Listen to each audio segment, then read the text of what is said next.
Through her scientific exploration of reproduction in plants, 14-year-old Lizzie gains new insight into herself and her place in society. I'm talking today about Just Lizzie, written by Karen Wilfrid. When the story opens, Lizzie has experienced a lot of change in her life. Her family had to move after their next-door neighbor began stalking and harassing Lizzie's mom. When they did so, Lizzie had to leave behind not only her beloved apple tree, but what felt like her childhood. Lizzie's brother is too busy for her in his first semester of college, and Lizzie's friends are starting to express romantic feelings toward potential partners. Lizzie, meanwhile, has zero interest in boys or in girls, but everyone assumes that Lizzie will eventually find the right person. Lizzie also looks around, and it seems like everyone has access to some sort of hidden manual that teaches them how to do the right things.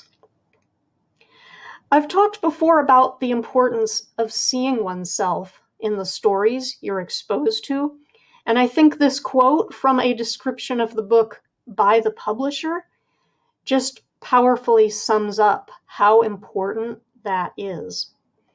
What do you do when there's a question inside you that feels so big you don't even know how to put words to it? How do you even begin to ask? And that's where Lizzie's scientific explorations come in. She has to come up with a presentation, and this leads her to a variety of discoveries about reproduction in plants, especially in those plants that don't need to be pollinated in order to reproduce. I've surrounded myself with some such plants right now. I could totally relate to Lizzie's interest. These plants are amazing, and I rely on that process of regenerating a new plant every time I cultivate one from a cutting.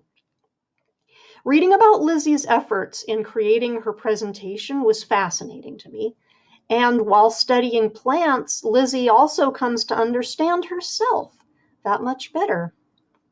Reading this book, I found such a beautiful expression of interconnectedness among all of us. Plants, animals, and humans, we all share the earth, and the actions we take have a direct impact on our world and its inhabitants.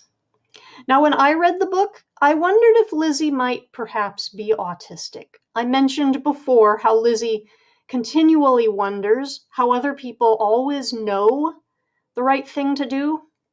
I'll give you an example. When Lizzie's science teacher works her last day before going on maternity leave, every girl in class except Lizzie gives the teacher a onesie for the baby that the teacher will soon give birth to. Reading this scene, I thought that maybe it had less to do with the girls all somehow magically knowing what to do than what probably happened was that one or two girls actually had the idea, and they spread the idea among their classmates.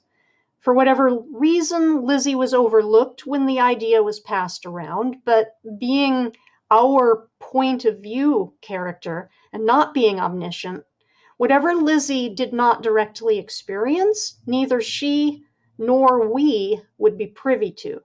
End result, Lizzie sees the girls all giving the teachers onesies, and she wonders how they all knew that that was the right thing to do. I could totally relate to Lizzie's concerns about not knowing the right thing to do. I often felt growing up as though everyone around me was operating according to some unspoken rules or instructions that I somehow hadn't received. But my diagnosing Lizzie might just be wishful reading by an autistic person who enjoys seeing her experiences reflected in the stories she reads. Just Lizzie will be published in November 2023 by Clarion Books. My appreciation to the publisher and to NetGalley for giving me an advance digital copy of this book.